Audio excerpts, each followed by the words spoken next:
ሰላም የኢትዮጵያ ህብረተሰብ እንዴት ናችሁ? አለው እኔ ብርሃኑ ነኝ። በአዲስ ቪዲዮ ተከስቻለሁ። እንግዲህ ቪዲዮ ለመስራት እንኳን ቦታም ጊዜም አላገኘሁም፣ ግን በዚህ ርዕሰ ጉዳይ ላይ ያለኝን ሀሳብ ለመስጠት ነው። ይሄ ሰውዬ የፊልም አክተር ነው ለማለትም ይቸግራል። ያው ፊልም ሰሪው ነው ለማለት ይቸግራል።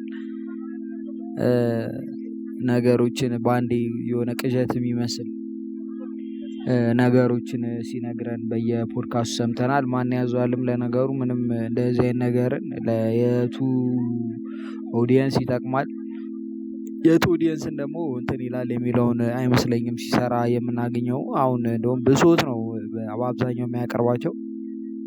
የሰው ልጅ ደግሞ ብሶት ላይ ያለውን ክፍተት እናውቃለን። ሁላችንም ብሶት ስላለብን ከሱ ብሶት ጋር የተያዙ ነገሮችን በማቅረብ ነው ሶሻል ሚዲያዎች እንትኖቹን አሁን ዩቲዩብ ቻናሉን ሆነ ሶሻል ሚዲያውን በደንብ መቆጣጠር የቻለው እና በነገራችን ላይ ስለዚህም ሰውዬ አይደለም ለማውራት ያሰብኩት፣ ያው መንደርደሪያና ከምናወራው ሀሳብ ጋር ለመግባት ይጠቅመናል በሚል ነው የዚህን ሰውዬ ሂስትሪ ማንሳት የፈለኩት እንጂ እንደ መነሻ ማለት ነው፣ እንደ መንደርደሪያ ሀሳብ ይሰጠንና በእሱ ሀሳብ ተመስርተን አንዳንድ ነገሮችን ለመበታተን እንሞክራለን። እኔ እንደውም በዚህ ቪዲዮ ብሰራ ደስ ይለኛል። አንዳንድ ምናብን ብቻ በመጠቀም የሰው ልጅ ብቻውን እንኳን ምንም ባልተፈጠረ ቦታ ምናብን ብቻ በመጠቀም ድርጊቶችን መፈጸም እንደሚችል ስንቶቻችሁ እንደምታውቁ እንኳን በጣም ቀላል ሎጂክ ነው። የሰው ልጅ ትልቁ ከተሰጠው ጸጋ ውስጥ አንደኛው ምናብ መፍጠር ነው። በምናብ የትም ቦታ፣ የትም አካባቢ፣ የትም ደረጃ፣ የትም ቦታ መገኘት እንችላለን እና ያ ምናባችን ከሪያሊቲ ጋር ከተጣጣመ ይዞን እንደሚጠፋ ማሳያ ይመስለኛል።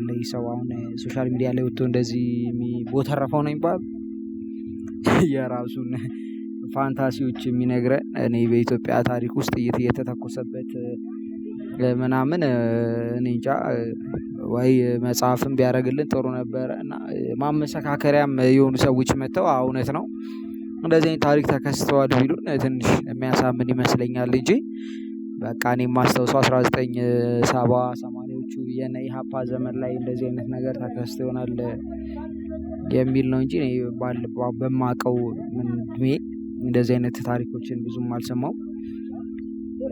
ለማንኛውም እንደ ግለሰብ መውቀሱን እንተውና፣ ግን በምናብ መኖር፣ ከሪያሊቲ ጋር ያልተጣጣመ ምናብ መፍጠር፣ ዝም ብሎ ማሰብ፣ መጨነቅ ብቻ ከምንም ከአንድ ተግባር ከሌለው ጭንቀት የተነሳ እንደዚህ አይነት ነገሮች ይከሰታሉ የሚል እምነት አለኝ። እስኪ ሀሳባችሁን አስቀምጡና በሰፊው በሚቀጥለው ቪዲዮ ላይ እያንዳንዷን ነገር ዲቴይል ለመስራት ሞክራለሁ። እስከዛ ግን ሀሳባችሁን፣ አስተያየታችሁን እና እንድሰራው የምትፈልጉትን ትንተና ብታስቀምጡልኝ በጣም ደስ ይለኛል። ብርሃኑ እባላለሁ። የማታውቁ ሰዎች ካላችሁ ገና አዲስ ዩቲዩበር ነኝ፣ ግን አለ አይደል በጣም ጥሩ ሀሳቦችን እያነሳን እንወቃቀሰዋለን የሚል ሀሳብ አለኝ እና አመሰግናለሁ። ሰብስክራይብ ያርጋችሁ ጠብቁኝ።